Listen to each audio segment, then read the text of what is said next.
कौसल्या सुप्रजा रामपूर्वा सन्ध्या प्रवर्तते उत्तिष्ठ नरशार्दूल कर्तव्यं दैवमाह्निकम् उत्तिष्ठोत्तिष्ठ गोविन्द उत्तिष्ठ गरुडध्वज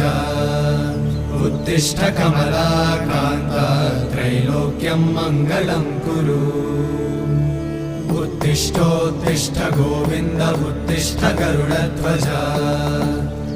उत्तिष्ठ कमलाकान्त त्रैलोक्यं मङ्गलं कुरु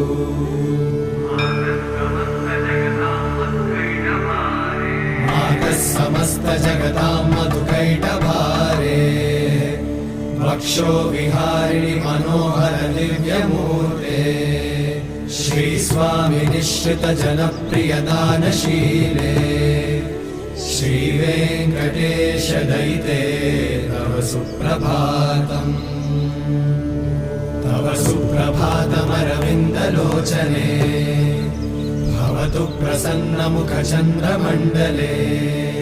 विधिशङ्करेन्द्रवनिताभिरर्चिते